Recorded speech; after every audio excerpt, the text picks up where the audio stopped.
Have you ever stopped to notice how much of your daily life is shaped by what others think? The clothes you choose, the career path you follow, even the way you express joy or sorrow so often, it's not truly yours. It's borrowed, adopted, tailored to fit expectations that were never yours to begin with. Now, imagine a different way of living, one where your choices, your peace, even your sense of self-worth aren't held hostage by the opinions of others. This isn't just a daydream, it's the heart of Stoic philosophy, and it's far more practical than you might think. Marcus Aurelius, the Roman emperor and Stoic sage, put it plainly: you have power over your mind, not outside events. Realize this, and you will find strength. That power, the kind that stays unshaken when the world tries to define you, is what we're exploring today. Stoicism isn't about suppressing emotions or pretending life's hardships don't exist. It's about recognizing where your control actually lies and where it doesn't. Think about the last time someone's criticism kept you up at night, or a stranger's glance made you second-guess yourself. What if, instead of reacting, you could pause and ask, does this person's opinion change the truth of who I am? That shift from seeking validation to embracing sovereignty is where freedom begins. And here's the liberating secret: you don't have to wait for the world to approve of you to live fully. You can start right now. This video is your guide to that transformation.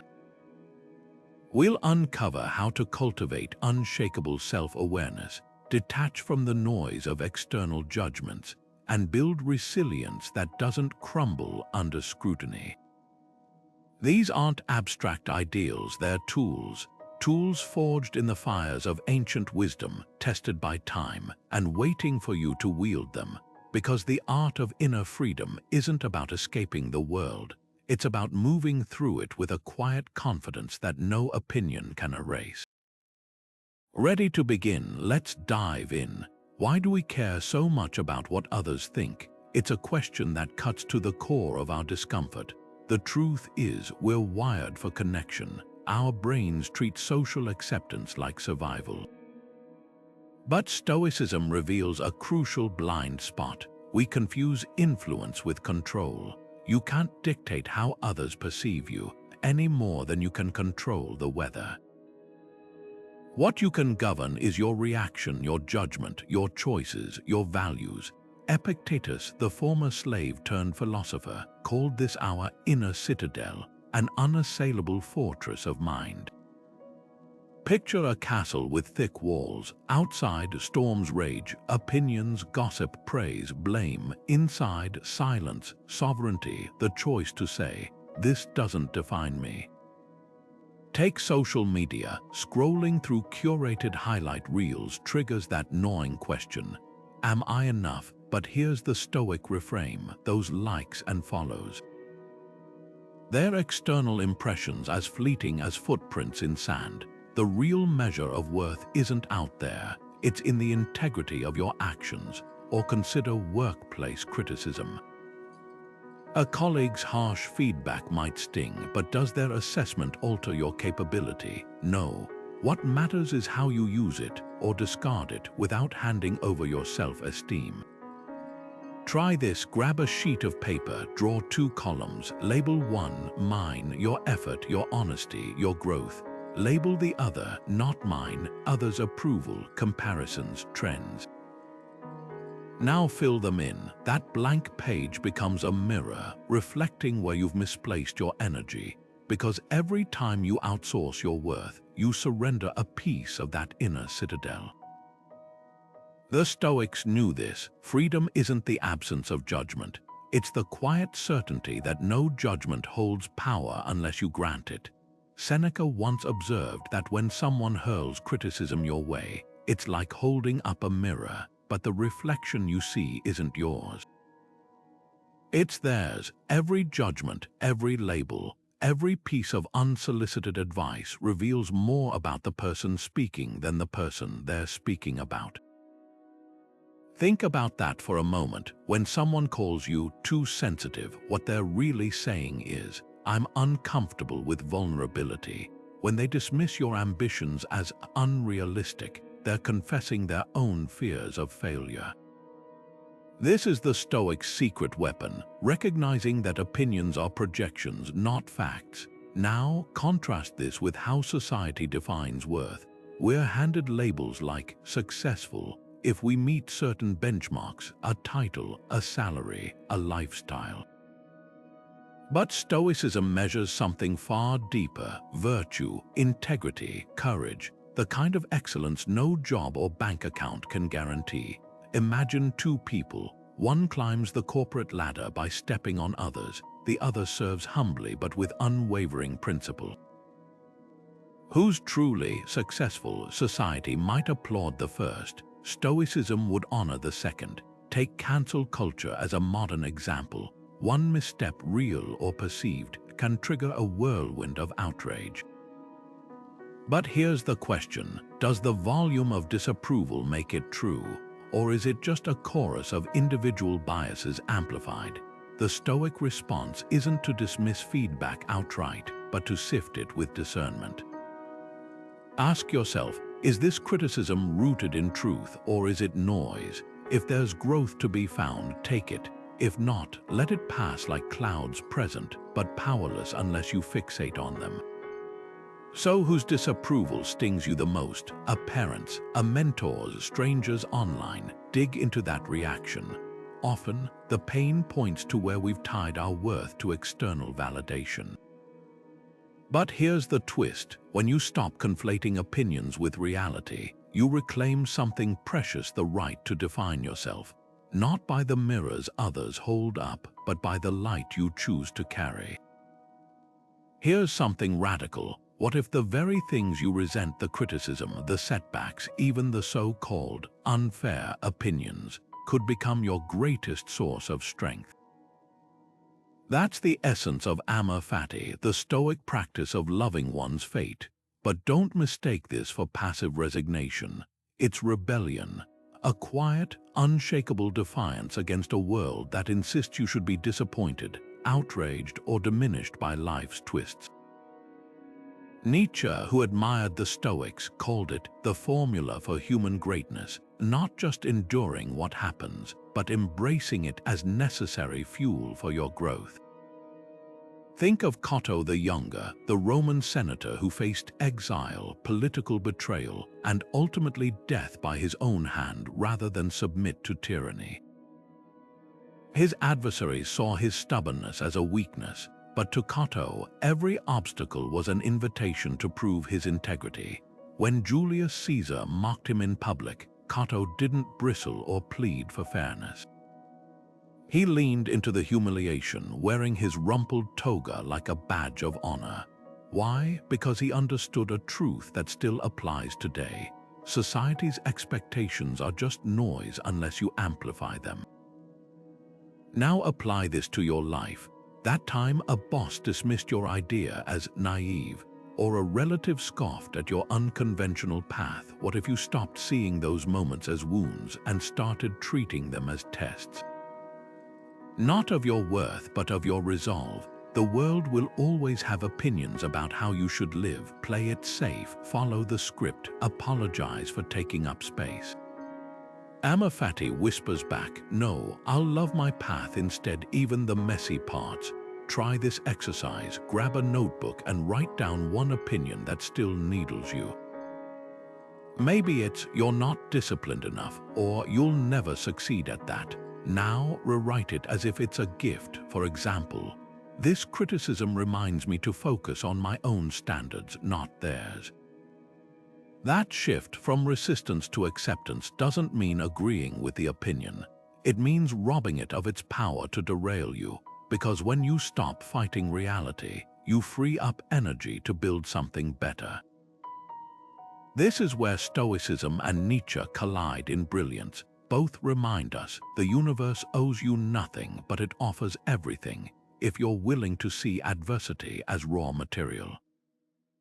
So the next time someone hands you their judgment, smile inwardly. They've just given you another chance to choose yourself.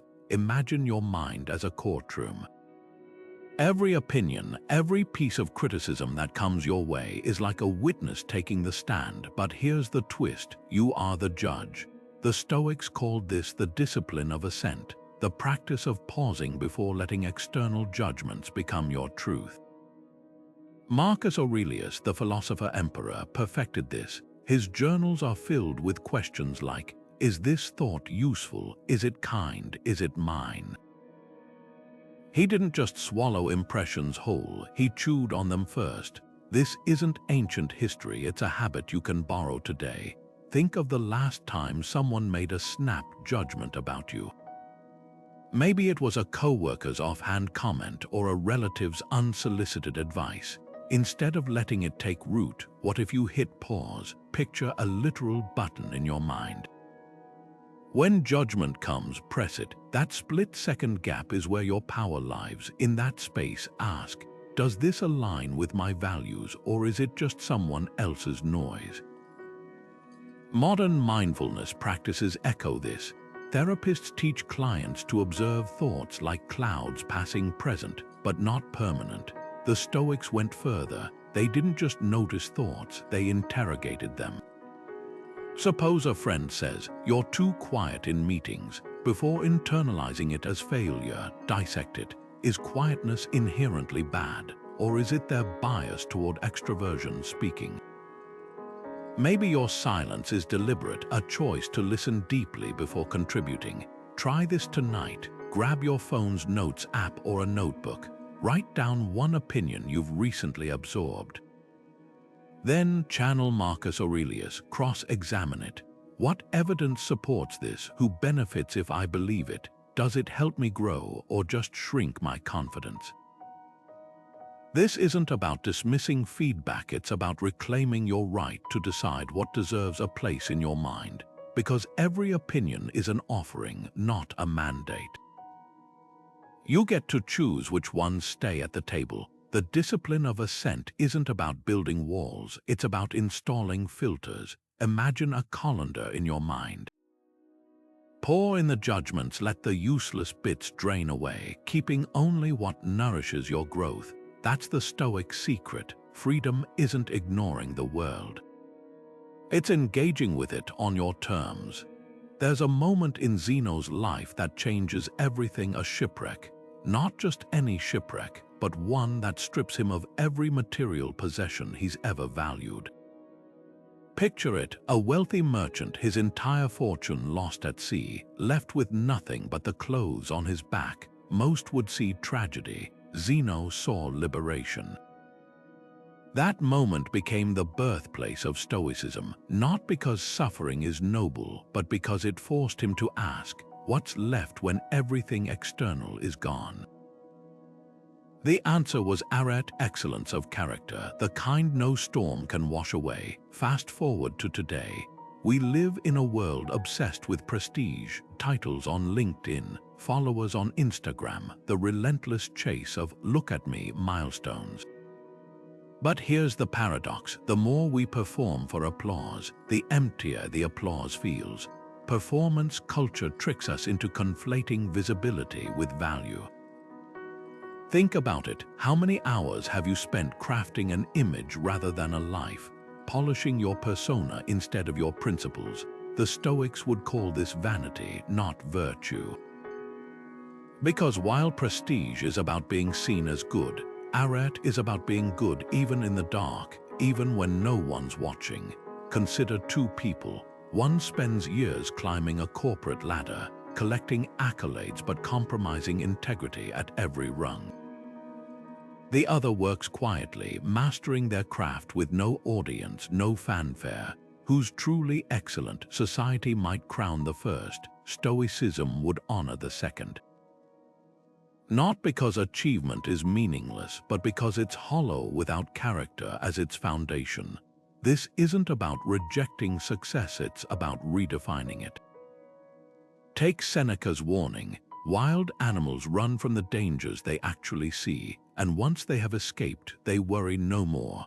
We, however, are tormented alike by what is past and what is to come. Replace dangers with opinions, and the truth hits home. We exhaust ourselves chasing futures that aren't ours, fearing judgments that haven't come, all while neglecting the one thing we can build, our moral core. So here's the challenge. What would you pursue if no one was watching? Not a single like, not a shred of recognition, just the quiet certainty that it's worthy. Maybe it's the book you're afraid to write, the apology you've delayed, or the craft you've sidelined for something respectable. Zeno's shipwreck didn't just take his wealth, it gave him a question. Who are you when the stage lights go off? The answer to that is where real freedom begins. We carry labels like invisible weights, job titles, relationship statuses, even the subtle ones like the responsible one or the creative type. They cling to us, shaping how we move through the world. But here's the unsettling truth. These labels don't just describe us, they confine us. Epictetus, the Stoic teacher who knew the sting of slavery firsthand, offered a striking analogy. Imagine holding a beautiful vase. Someone bumps into you and it shatters. What hurts more, the broken pieces or your belief that the vase shouldn't have broken? The pain isn't in the event itself, it's in the judgment we layer on top. Now apply that to identity. Say you've spent a decade as a lawyer, but your heart pulls you toward teaching. The moment you consider leaving, the whispers start. You're throwing away your career, such a waste of your degree. Notice what's happening. The discomfort isn't in the change itself, it's in the label lawyer cracking and the fear of what others will say about the pieces. Society treats identities like fixed contracts, as if stepping away from a role means betraying some unspoken oath. But Stoicism asks, who owns that judgment? Not you. Consider the artist who stops painting to become a nurse. To some, it's a loss of talent. To her, it's a gain of purpose. Or the executive who steps down to care for aging parents, labeled unambitious by colleagues who measure worth in corner offices. These aren't failures, they're acts of courage, rejecting prefabricated scripts to write their own. Here's the exercise Epictetus would prescribe. Grab a pen. Write down 3 labels you've outgrown but still carry. Maybe it's the perfectionist, the people pleaser, or even the successful one. Now ask yourself, does this name serve me or do I serve it? Then do something radical, cross one out, not because it's untrue, but because you're no longer willing to let it dictate your choices. Labels are like costumes, useful for a season, stifling if never removed. The Stoic remedy isn't to reject them entirely, but to wear them lightly, like a jacket you can take off when the weather changes, because identity isn't something you are, it's something you choose moment by moment. And no opinion, no matter how loud, can hold that power unless you hand it over. Negative visualization sounds counterintuitive. Why would anyone willingly imagine worst-case scenarios? Yet this ancient Stoic exercise called premeditatio malorum isn't about pessimism, it's about liberation. Picture Seneca, the philosopher-statesman, sitting in his study, not just pondering exile, but immersing himself in it. The cold floor of a foreign land, the loss of status, the whispers of former friends. He didn't do this to suffer, he did it to discover something astonishing. Even in his imagined ruin, his mind remained his own. That's the alchemy of this practice. By confronting what we fear, most especially the sting of others' judgments, we strip those fears of their power to control us. Think of a conversation you've been avoiding. Maybe it's confronting a friend who betrayed your trust, or telling your family you're leaving a stable career to pursue art. What's holding you back? Often, it's not the act itself, it's the phantom reactions you've conjured in your mind. They'll think I'm selfish, they'll laugh at me. Now borrow Seneca's lens, play out the worst-case scenario in vivid detail. Imagine the eye rolls, the dismissive comments, even the outright rejection. Sit with that discomfort until something shifts. You realize you're still breathing, your hands still work, your values haven't crumbled, the judgment you feared. It's just sound waves hitting your eardrums unless you let it become more. This isn't just theory. Modern psychology backs it. Exposure therapy treats phobias by gradually facing feared situations, proving that familiarity drains dread. Negative visualization works the same way. Rehearse the criticism, the awkward silence, the social media backlash, not to dwell in misery, but to inoculate yourself against it. When you've already weathered the storm in your mind, the real thing feels like drizzle. Try this tonight. Close your eyes and summon a judgment you deeply fear. Maybe it's "you're a fraud" or "you'll never be good enough." Now amplify it. Hear it shouted, see it posted online, watch loved ones nod in agreement. Sit with that raw discomfort until you notice something. The fear peaks, then plateaus. It loses its fangs. That's the moment you reclaim your power. When you realize the worst-case scenario doesn't break you, it reveals you. Because the only thing stronger than judgment is the unshakable knowledge that you can carry on despite it. Seneca's exile never came, but his preparation for it gifted him something far rarer, the certainty that no opinion, no circumstance could dictate his worth. That's the paradox of negative visualization. By daring to face the darkness, you stop fearing the shadows. Indifference in Stoicism isn't about apathy or not caring. It's about recalibrating your compass. The Greeks called it adiaphora, the art of distinguishing between what deserves your energy and what doesn't. Picture a sculptor chiseling marble. Every strike is deliberate, removing only what obscures the form beneath. That's Stoic indifference, chiseling away the noise of external validation to reveal the unshaken core of your values. Now contrast this with the ancient cynics, who took detachment to extremes. Diogenes sleeping in a tub, mocking Alexander the Great, flouting every social norm. His was a performance of radical shamelessness, but Stoicism offers a subtler path. It's not about rejecting society's rules for the sake of rebellion. It's about questioning which rules serve your humanity. Think of it like this: the cynic tears down the house to prove he doesn't need walls. The Stoic rebuilds the house, but on foundations no storm can shake. Take public speaking, that universal crucible of judgment. Your hands shake, your voice quivers, not because the words matter less, but because the audience's approval matters too much. Now apply adiaphora. The Stoic doesn't suppress the nerves. They ask, what's actually at stake here, my growth or their applause? The microphone isn't the problem, the weight you've tied to it is. Here's the litmus test. What have you avoided because you feared how it might look? A career change labeled reckless, a passion dismissed as childish. Indifference isn't a shield against criticism. It's the quiet realization that criticism was never the enemy. The enemy is letting it veto your choices before you've even tried. So imagine a life where embarrassing loses its meaning, where failure isn't a verdict but data, where you pursue not what's praised but what's true. That's the freedom indifference unlocks, not from effort but from the prison of others' metrics. The question isn't what will people think, it's what will I do with their thoughts. And suddenly the stage feels lighter, the path clears, the only voice left to listen to is your own. Silence isn't empty space, it's a deliberate choice, a fortress of self-restraint.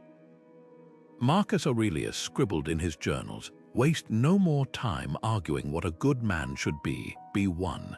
That line cuts through centuries like a blade. In a world addicted to noise, where every opinion demands an instant rebuttal and every slight begs for a clapback, Stoic silence isn't weakness, it's sovereignty.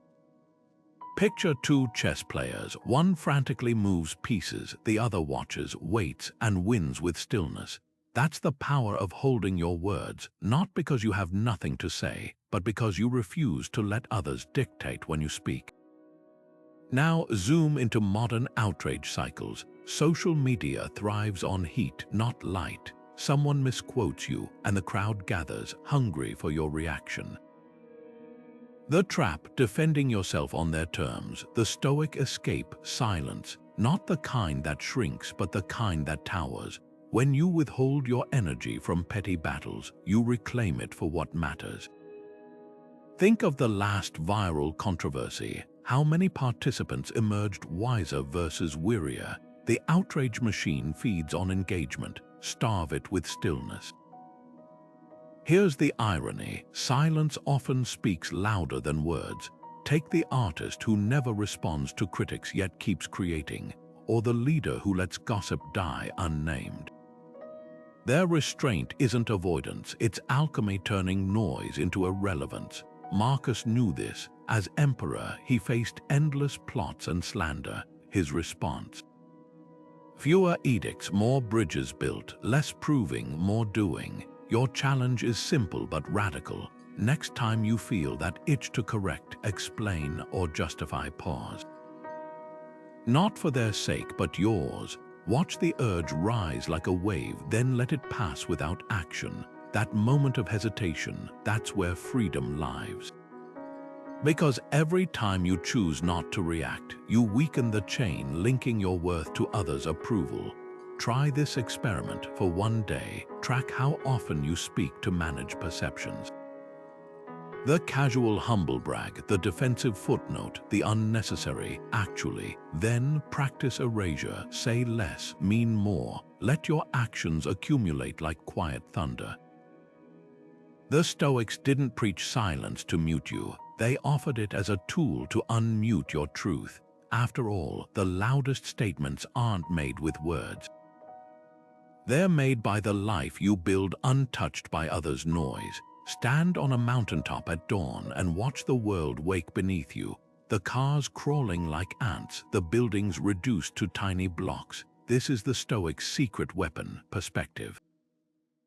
Marcus Aurelius called it the view from above. A mental shift where you pull back until the noise of human judgment becomes what it truly is: fleeting, insignificant, a whisper against the roar of time.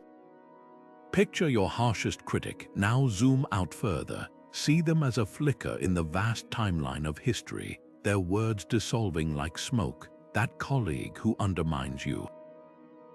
The anonymous trolls spewing venom online. They're not just small, they're temporary. This isn't about dismissing pain, it's about diluting its potency. Imagine holding a grain of sand close to your eye. It blots out everything. Now drop it to the ground. Same grain, new context. That's what happens when you apply cosmic perspective to criticism. The comment that felt like a dagger at 9 a.m. becomes a footnote by noon, dust by next year. History's cruelest critics, the ones who mocked Socrates, scorned Galileo, where are their voices now? Gone. What remains are the ideas, the courage, the quiet acts of integrity. Take social media shaming. A viral mob gathers, brands someone with a scarlet letter, then scatters to the next outrage. But here's the truth. Today's cancel culture is tomorrow's forgotten hashtag. The Stoic question isn't, how do I survive this, but how will this shape who I'm becoming? 5 years from now, that passive-aggressive email won't haunt you, but the hours you spent agonizing over it might. Try this tonight. Write down one judgment that stings. Now fast forward your life. See yourself years older, wiser, standing on a balcony overlooking your past. That criticism, does it echo, or has it vanished like morning fog? The goal isn't to numb yourself to feedback, but to filter it through time's sieve. Keep what sharpens you, let the rest fall through.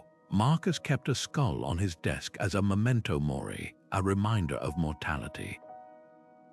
Not to depress, but to prioritize. When you grasp how little time any of us have, the weight of others' opinions crumbles.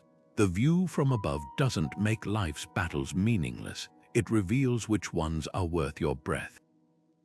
So the next time someone tries to hand you their judgment, smile. They've forgotten they're just stardust. You haven't. Your life isn't a script someone else wrote. It's an empty page waiting for your hand. Yet how often do we live as if our choices were predetermined? The career path our parents applauded, the relationships society calls appropriate, even the hobbies we pick because they look impressive on Instagram layer by layer. We become characters in stories we never consciously chose.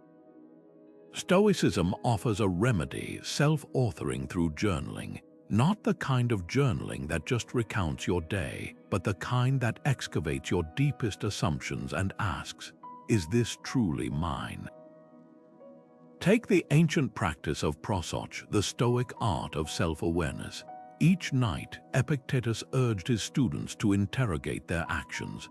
What have I allowed to govern me today? Not in a spirit of guilt but of clarity. Imagine a young lawyer scribbling in her notebook after another grueling day. Why am I doing this? The answer, because my father was a lawyer and his father before him, hangs in the air like an unexamined relic. That moment of recognition isn't failure, it's the first step toward sovereignty. Now contrast this with how most of us operate. We inherit narratives like heirlooms. Our family doesn't quit. Real artists starve. You're the responsible one. These aren't just words, they're invisible fences. A man stays in a toxic marriage because divorce isn't what we do. A woman abandons her music career because art is a hobby, not a job. The tragedy isn't the path itself, but the unconsciousness with which it's walked. Here's where your journal becomes a chisel. Try this tonight. Write down one belief that shapes your major decisions. Maybe it's, I must earn 6 figures to be respected, or I owe my parents grandchildren. Now trace its origin. Did it emerge from your values, or was it handed to you? The Stoics knew this truth. You can't revise a story until you admit you didn't write the first draft. Consider Marcus Aurelius, ruler of an empire, yet his private writings reveal a man constantly questioning inherited dogma. Throw out your misperceptions, he scribbled, and you'll be saved. What misperceptions are you carrying? That productivity equals worth. That vulnerability is weakness. The page doesn't judge, it liberates. Your challenge today is simple but profound. Rewrite one self-limiting sentence. Not the whole story, just a line. Change, I can't disappoint them, to I won't betray myself. Swap, I should be further along, for I'm exactly where I need to learn. This is how you reclaim authorship word by word, choice by choice. The world will keep handing you scripts. Your power lies in setting them gently aside and reaching for your pen. Imagine walking into a gym not to punish your body but to strengthen it. That's how the Stoics saw criticism, not as an attack but as resistance training for the soul. Seneca put it bluntly, adversity is the teacher. Think about that phrase. It doesn't say adversity might teach you if you're lucky. It declares adversity as the teacher, inevitable and essential. Now picture Musonius Rufus, the Stoic philosopher banished to a barren island. While others saw exile as the end, he treated it as his classroom, no students.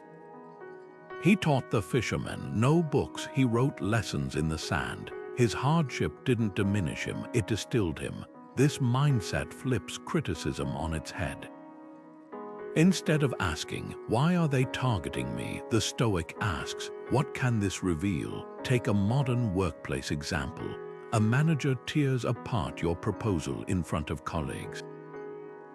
The sting is real, but the Stoic pause kicks in. Is there a kernel of truth in their harsh delivery? Maybe your presentation lacked data, or your vision wasn't clear.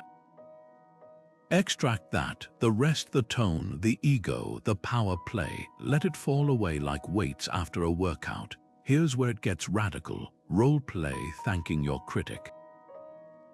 Not sarcastically, but sincerely. Thank you for highlighting where I can improve. Say it aloud. Feel how it shifts the power dynamic. The critic expected defensiveness. You hand them gratitude instead. Suddenly, their words lose their venom and become tools. This isn't about submission, it's about alchemy, transforming leaden judgments into golden growth. So here's your challenge. Identify one critique that still needles you. Maybe it's "you're not leadership material" or "your ideas are unrealistic." Now strip away the emotion like bark from a tree. What's left? If there's even a sliver of truth, mine it. If not, discard it without another thought, because the Stoic gym isn't about enduring pain for its own sake. It's about emerging stronger, wiser, and utterly unshaken by the noise.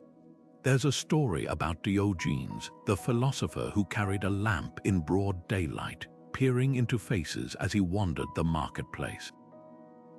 When asked what he was searching for, he'd reply, "An honest man." The joke, of course, was on everyone else living in a world where honesty had become so rare, it required a lantern to find. But there's a deeper lesson in that lamp. Diogenes wasn't just mocking hypocrisy. He was exposing the absurdity of a culture that confuses wealth with worth. He lived in a barrel, owned nothing but a cloak and a wooden bowl until he saw a child drinking from cupped hands and threw even the bowl away. That's Stoic sufficiency in action, the realization that every possession beyond what you truly need isn't an asset, it's a chain. Now fast forward to today's endless chase for more. Bigger screens, faster cars, trendier wardrobes, all marketed as stepping stones to happiness. But here's what no ad campaign will tell you. The pursuit of more thrives on a lie. That satisfaction lies just one purchase away. Social media amplifies this with FOMO, that gnawing fear that everyone else is living richer, fuller lives while you're missing out. But scroll through those highlight reels with Stoic eyes and the illusion shatters. That friend's tropical vacation, it took a maxed-out credit card and 2 weeks of stress to plan. The influencer's perfect home, staged, filtered, and mortgaged to the hilt. The truth, no amount of external accumulation can fill an inner void. This isn't about rejecting comfort or beauty. It's about recognizing when enough arrives and having the courage to stop there. Take Seneca's warning. It is not the man who has too little, but the man who craves more that is poor. Poverty, in Stoic terms, isn't a lack of resources. It's an insatiable hunger for what you don't possess.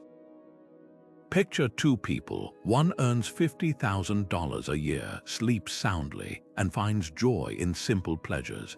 The other makes 5 times as much but lies awake worrying about stock dips and rival CEOs.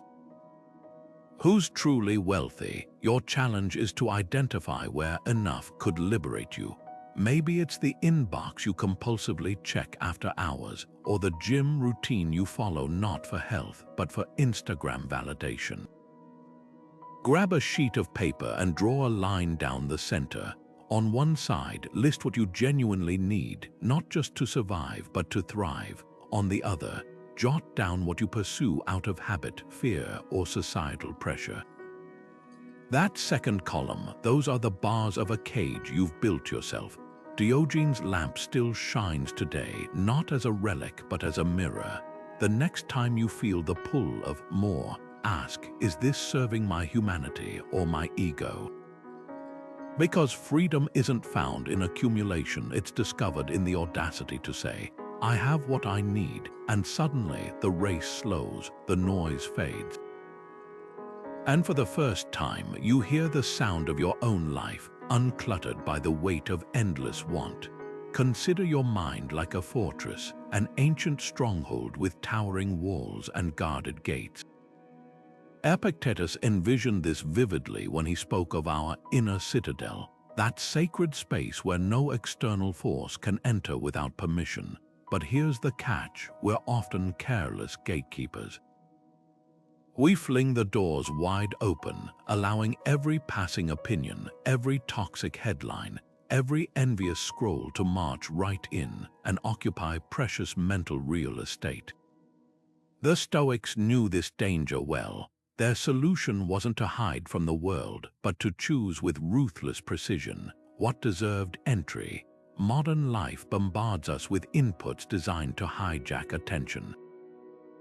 The 24/7 news cycle thrives on outrage, turning tragedies into content. Social media platforms algorithmically feed comparison, dressing envy in the guise of connection. Even conversations can become Trojan horses, subtly smuggling in others' anxieties or judgments. The cost: your inner citadel becomes cluttered with voices that aren't yours.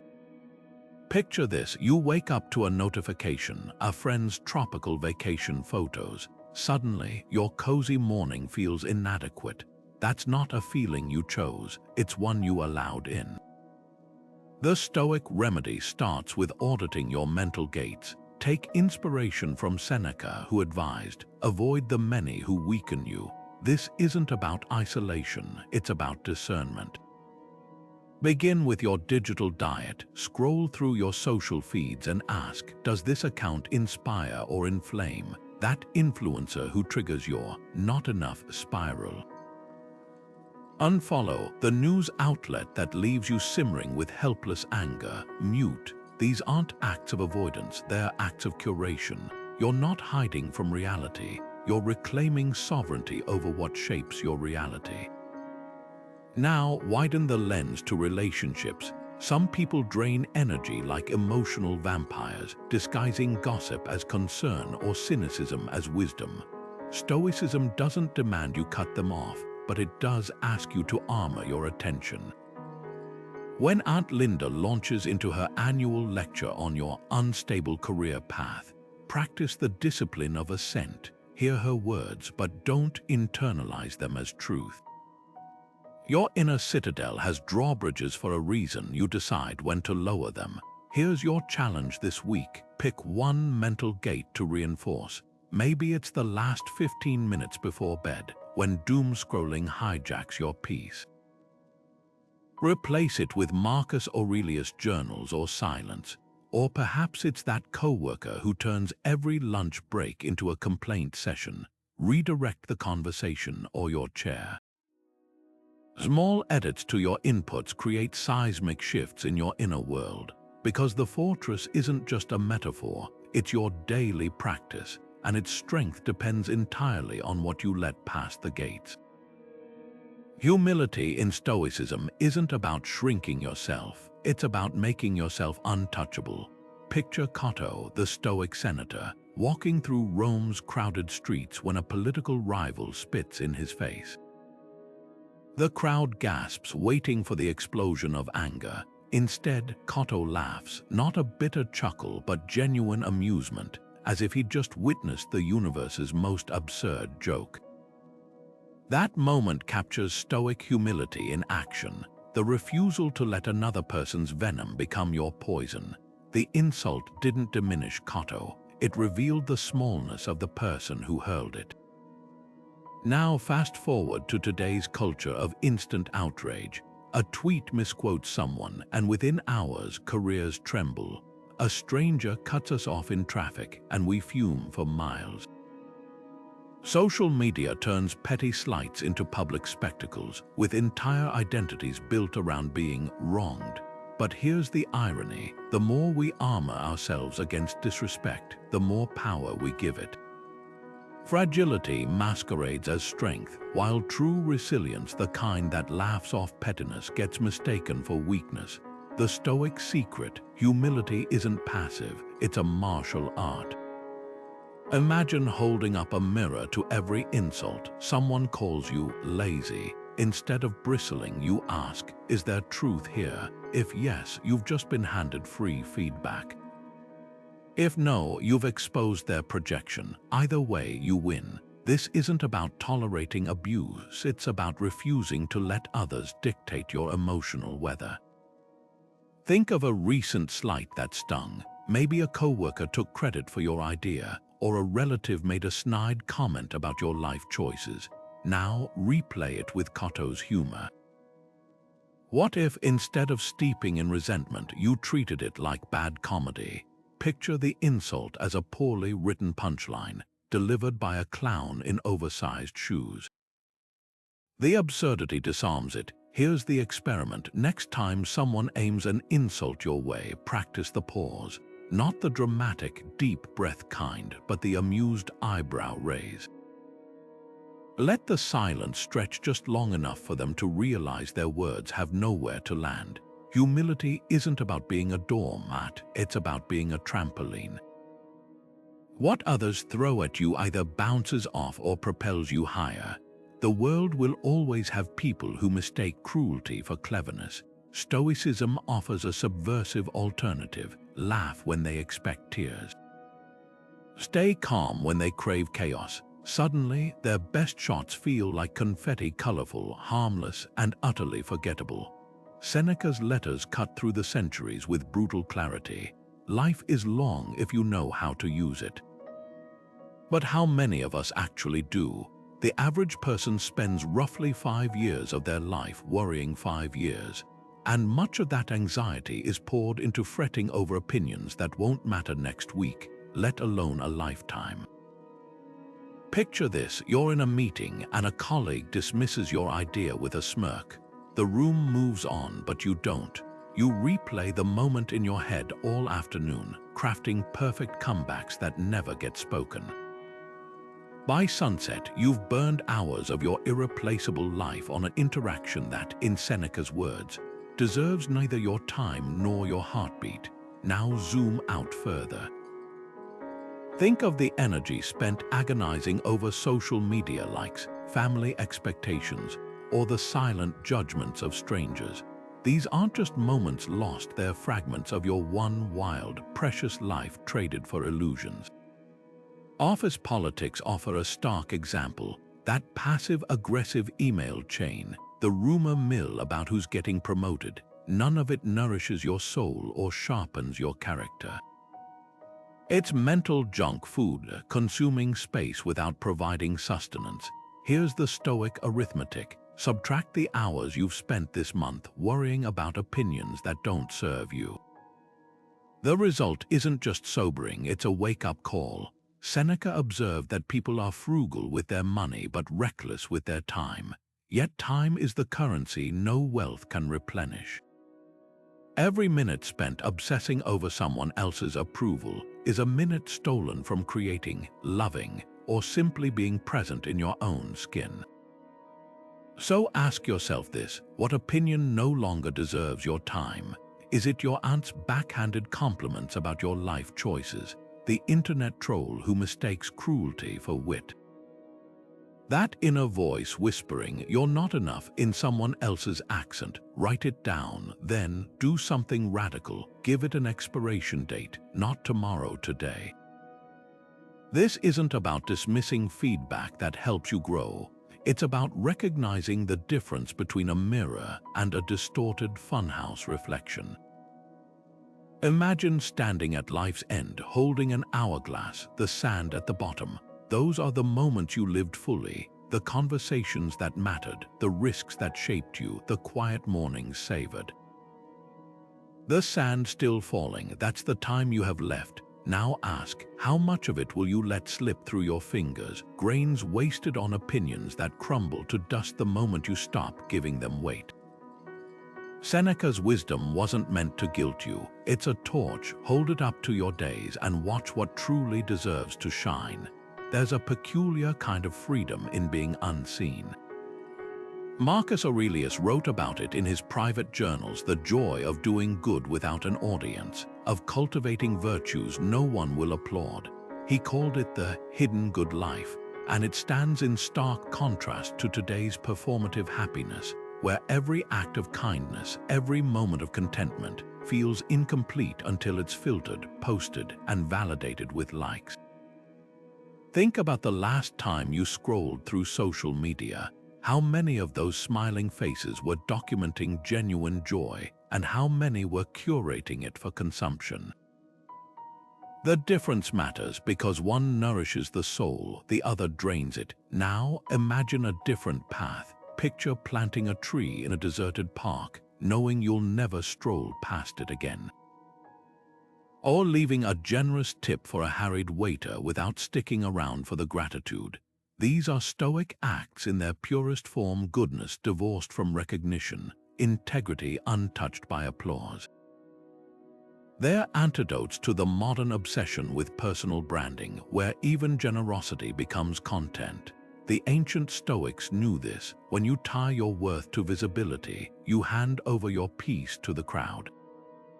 Here's the exercise. Sometime this week, perform a secret good deed. Not a grand gesture, something small but deliberate.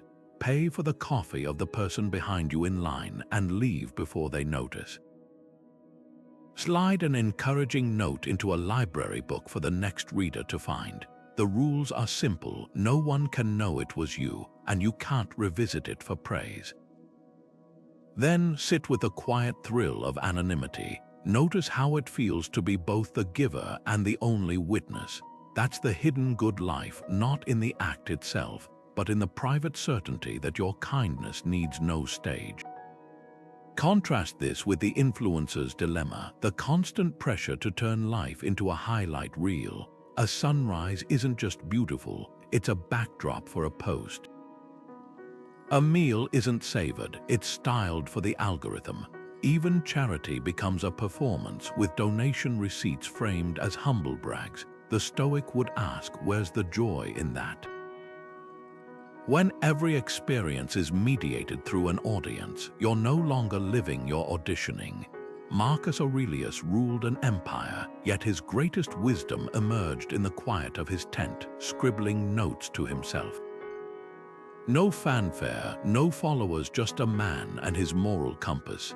That's the invitation here, to reclaim the unspectacular, the unshared, the profoundly ordinary moments that no algorithm can quantify. Because the hidden good life isn't about hiding, it's about discovering what flourishes when no one's watching. Anger feels like power, a white-hot surge that convinces us we're taking control. But Seneca saw through the illusion. In his essay on anger, he called it the most hideous and frenzied of all emotions, not because it's strong, but because it's weakness in disguise. Think about the last time outrage hijacked you. Maybe another driver cut you off, and your hands clenched the wheel as insults boiled up your throat. Or perhaps it was a comment section battle where you typed furiously, heart pounding, determined to make them see. Here's the uncomfortable truth. In those moments, you weren't in charge. You were handing the reins to someone else. Road rage offers a perfect case study. You're cruising along when a car swerves into your lane without signaling. Instantly, your body tenses. Your foot jams the accelerator to teach them a lesson. But who's really being punished? You're the one with spiked cortisol, your evening ruined by someone who's already forgotten your existence. Seneca's insight cuts deep. Anger is like picking up hot coal to throw at another person. You're the one who gets burned first. Now shift the scene online. A stranger dismisses your post with a sarcastic remark. Your fingers fly across the keyboard, crafting the perfect takedown. Hours later, you're still replaying the exchange while they've likely moved on. This isn't justice, it's self-sabotage. Every minute spent fuming is a minute stolen from your peace, gifted to someone who doesn't even know your name. So where does this fire start? Trace it back, and you'll often find fear hiding in the smoke. Fear of being disrespected, overlooked, or proven less than. That driver who cut you off didn't just break a traffic rule. They ignored your right to exist, triggering a primal alarm. The online troll didn't just disagree. They threatened your credibility, poking at the very insecurities you've worked to bury. Anger at its core is often just armor for vulnerability. Try this. Recall a recent flare-up. Now ask, what was I afraid would happen if I didn't react? Maybe it was the dread of appearing weak or the terror of being silenced. That fear, not the other person's actions, is what truly fueled the fire. Seneca's remedy. The greatest remedy for anger is delay, not suppression, but space enough to let the fear step forward and be seen. Because here's the paradox: when you stop letting anger defend your worth, you start building something far stronger. A dignity that doesn't require explosions to be felt, a voice that doesn't need volume to be heard. The next time outrage knocks, greet it with curiosity instead of combat. Ask what it's really protecting, then watch as the flames die down, leaving only the unshakable ground of your own sovereignty. There's a profound shift that happens when you stop being swept away by your reactions and start watching them instead. The Stoics called this the observer mind, a state of detached awareness where you witness your emotions without being hijacked by them. Picture sitting by a river, watching leaves float past. Some are vibrant, others withered, but none demand you jump in after them. That's the essence of this practice. You're the riverbank, not the current. This might sound familiar if you've tried meditation. Both traditions share this thread of stepping back from mental chatter.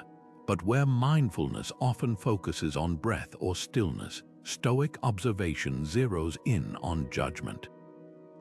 Imagine you're in a meeting and a colleague dismisses your idea with a smirk. The usual script: heat floods your cheeks, your pulse quickens, and before you know it, you're either snapping back or seething in silence. Now, rewrite the scene with the observer mind engaged. The smirk still stings, but instead of reacting, you notice the sensations, the tightness in your chest, the urge to retaliate. You name them: anger, embarrassment, like a scientist cataloging specimens. The emotion doesn't vanish, but its grip weakens. Here's why this works. When you observe your reactions, you create a sliver of space between stimulus and response. Viktor Frankl, the psychologist and Holocaust survivor, captured this perfectly. Between stimulus and response, there is a space. In that space is our power to choose. The observer mind widens that space. Think of a time you regretted an angry text or impulsive comment. What if, in that heated moment, you'd pause just long enough to ask, who's in charge here, me or this emotion? Try this today. Pick one interaction where you'd normally react on autopilot, maybe a family debate or a frustrating customer service call. This time, pretend you're a neutral journalist reporting on the event. Subject's voice rises 20% in pitch, hands clench momentarily, deep breath follows. The key isn't to suppress the feeling, but to see it with clarity. Because once you recognize anger as just passing weather in your mind, not the sky itself, you stop letting it dictate your forecast. The observer mind isn't about becoming cold or unfeeling. It's about reclaiming the helm. Emotions are data, not directives. They can inform you without ruling you. So the next time criticism lands or frustration flares, experiment with this shift. Don't just feel, watch. Notice where the reaction lives in your body, what stories it tells, and in that noticing, you'll find something surprising: the freedom to choose what happens next. Death has a way of burning away the trivial like morning fog under sunlight. That's the power of Memento Mori, the Stoic practice of remembering your mortality. It's not about morbid fixation, but about using the certainty of death as a lens to magnify what truly matters.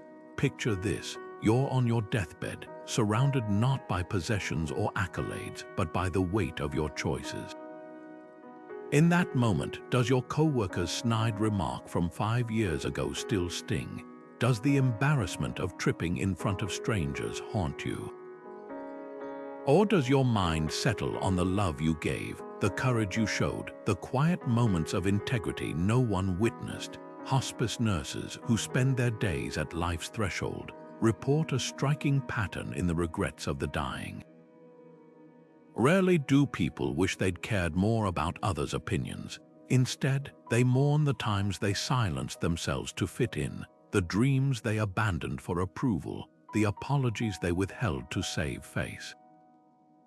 One nurse shared a patient's confession. "I spent so much energy being who everyone wanted that I forgot to become who I was." That's the tragedy Memento Mori seeks to prevent, not death itself, but the realization that you traded your authenticity for applause that fades before the final curtain falls.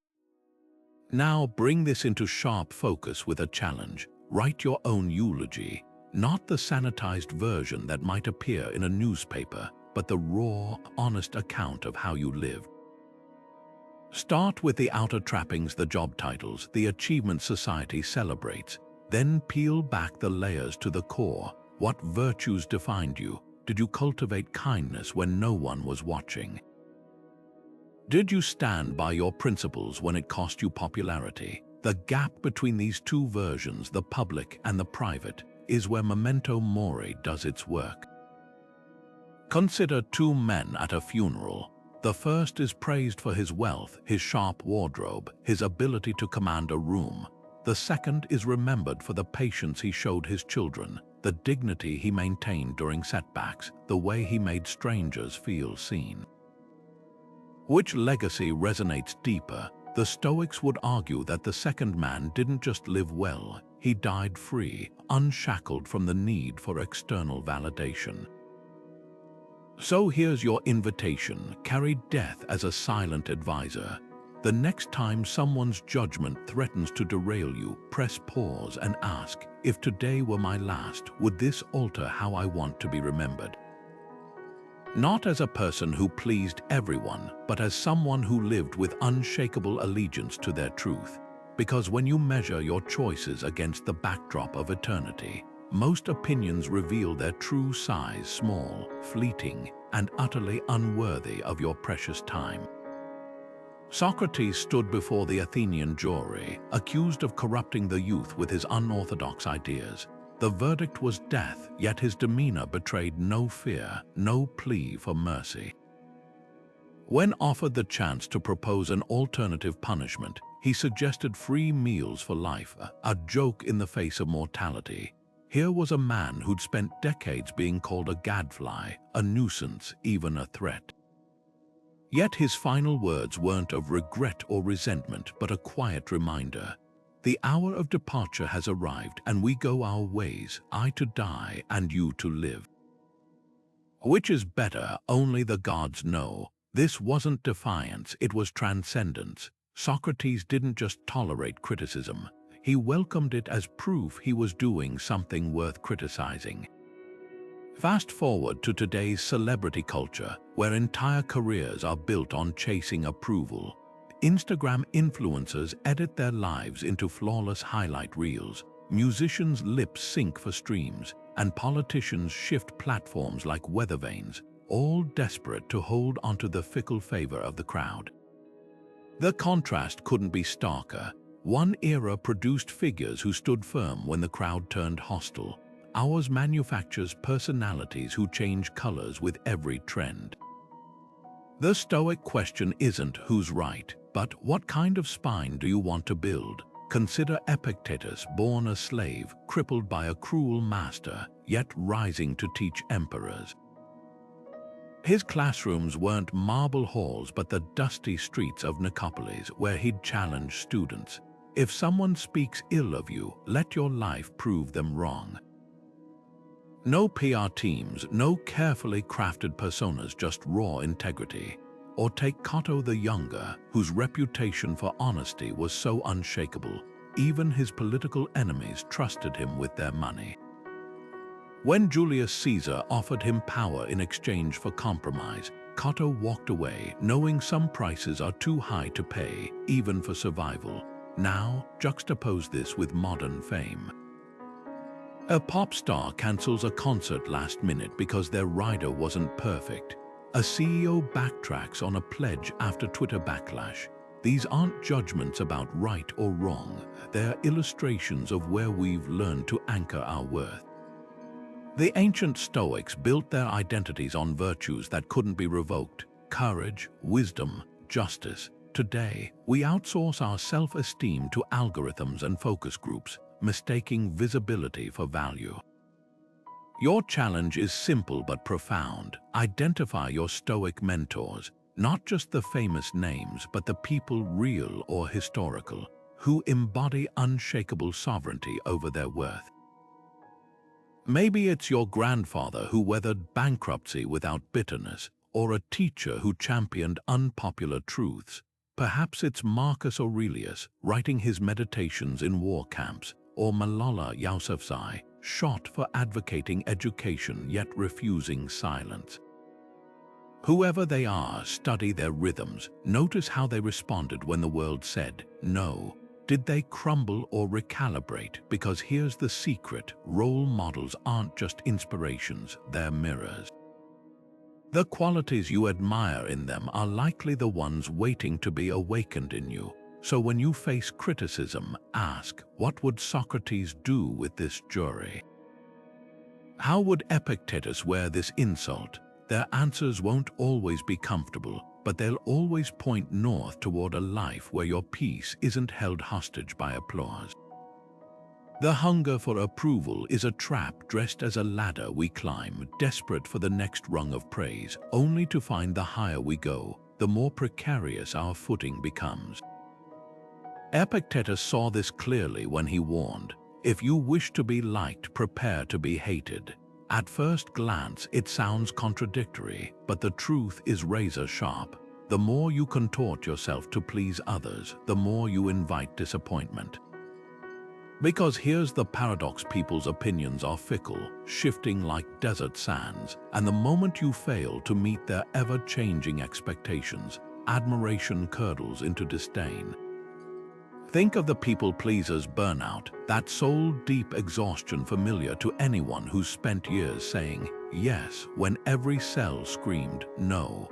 The extra projects taken on to impress a boss, the social events attended out of obligation, the silent swallowing of boundaries to keep the peace. It's a slow bleed of energy, leaving you hollow, and for what? Temporary smiles that fade the instant you stumble. The cruel joke is this: the very approval we chase often comes from people whose respect we don't even truly value. Consider the workplace dynamic. You stay late, skip lunches, mute your quirks to fit the corporate mold. The reward: a pat on the back until the day you miss a deadline or voice dissent. Suddenly you're difficult, unreliable. Or take social circles where laughter at your self-deprecating jokes masks the erosion of self-respect. The moment you stop performing, the silence is deafening. This isn't cynicism, it's arithmetic. Pouring yourself into others' cups leaves yours empty. Here's the radical alternative: let them misunderstand you. Let them whisper. Let their approval come or go as it pleases, while your compass stays fixed on integrity. The Stoics didn't preach indifference to connection. They revered deep bonds, but they refused to confuse belonging with self-betrayal. Picture a tree bending in a storm. If it contorts too far to avoid the wind, it snaps. But if it stands firm, roots deep, it weathers the gale. Your task this week: practice the power of no, not as a rebellion, but as a homecoming. Decline one request that drains you, a social invite, an extra task, a demand on your time that serves others more than it serves your growth. Notice the fear that arises. Will they be upset? Will I seem selfish? Then notice something else. The world doesn't end. The sky doesn't fall. And in that space between their expectation and your refusal, you'll find a sliver of something precious. The unshakable realization that your worth was never theirs to give or take. Because here's the secret Epictetus knew: freedom isn't the absence of disapproval. It's the discovery that disapproval can't enslave you. The moment you stop chasing praise, you stop fearing blame. And suddenly, the cage you thought was locked, the door was open all along. Democritus, the ancient philosopher known as the laughing sage, wandered through marketplaces chuckling at human absurdities while others scowled or fretted. Where some saw tragedy, he found comedy not out of cruelty, but from recognizing a profound truth. Our greatest suffering often springs from taking ourselves too seriously. The Stoics adopted this insight, using humor not as escape, but as a scalpel to dissect ego. Picture this: you're giving a presentation when your voice cracks like a teenage boy mid-sentence. Heat floods your cheeks as colleagues stifle giggles. The old script: cringe, replay the moment for weeks, let it fuel imposter syndrome. The Stoic rewrite: join the laughter, better yet, lead it. And for my next act, puberty redux. That shift from mortification to amusement doesn't just diffuse embarrassment. It exposes the illusion that your worth hinges on flawless performance. Marcus Aurelius practiced this daily, reminding himself that even emperors are just tiny souls carrying corpses, a grotesquely hilarious image puncturing pomposity. Modern psychology confirms the power here. When we laugh at our stumbles, we activate the brain's relaxation response, short-circuiting shame's grip. Think of a comedian turning personal flaws into punchlines. Their vulnerability isn't weakness, it's armor. The audience doesn't laugh at them, they laugh with them, creating connection where judgment once lurked. Now apply this to your most cringe-worthy memory. That time you tripped on stage, the botched toast at a wedding. Reimagine it as a stand-up routine. So there I was, performing a perfect faceplant in front of my crush, Olympic-level failing. The details don't change, but the weight you assign them does. Humor doesn't erase mistakes. It reveals their true size: small, human, and utterly survivable. Here's the experiment. Next time you fumble, pretend you're a sitcom character. How would the laugh track punctuate this scene? Would the camera zoom in on your horrified expression? The more exaggerated the framing, the clearer the truth becomes. These aren't catastrophes, but vignettes in the grand comedy of being human. Democritus knew this: the louder the ego screams, the richer the material. Your blunders aren't failures, they're punchlines waiting to be claimed. So why not beat the crowd to the joke? The day fades, and with it, the noise of opinions that clung to you like static, that sideways glance from a coworker, the offhand remark that stuck like a burr, the nagging sense you didn't measure up. This is where the Stoics carved their most practical tool, the evening review. Not just a passive replay of events, but a deliberate audit of where you handed over your piece. Picture it as mental bookkeeping, a way to trace the emotional transactions of your day. Did you pay too much for someone's indifference? Invest precious energy in a critique that wasn't yours to own. Start with a simple question: what did I take too personally today? Not to dwell in regret, but to spot the patterns. Maybe it was the neighbor's curt greeting that spiraled into, "they must dislike me," or the meeting where you mistook silence for disapproval. The goal isn't to judge yourself, but to notice where you mistook someone else's mood for your mirror. Marcus Aurelius did this nightly, scribbling in his journal. Today I was hurt by X, but was it X that hurt me, or my own judgment about X? That subtle shift from "they made me feel small" to "I allowed their words to shrink me" is where sovereignty begins. Now, let's make it tangible. Grab a notebook and divide a page into 3 columns. In the first, jot the moment that stung. In the second, name the story you told yourself: "they think I'm incompetent." Then, the most revealing column: what's the evidence? Often you'll find the proof is flimsier than a house of cards. That colleague who interrupted you, they were racing to a deadline, not dismissing your worth. The friend who forgot to text back, their life is a whirlwind, not a referendum on your friendship. Here's the twist: end with a 4th question: what would it feel like to drop this? Not to excuse rudeness, but to release its grip on your psyche. Imagine placing that thought in a balloon and letting it rise until it's just a speck in the sky. The event happened, but you're suffering, optional. This isn't about suppressing emotions. It's about distinguishing between wounds and self-inflicted scratches. The Stoics didn't chase perfection, they chased awareness. Some days you'll fill a page with reactions, other nights just a line or two. What matters is the habit, shining a light on the shadows where others' opinions lurk, and realizing again and again that their power was always on loan from you. So tonight, before sleep claims you, ask not just what happened, but where you let the world write your story. Then close the book and reclaim the pen.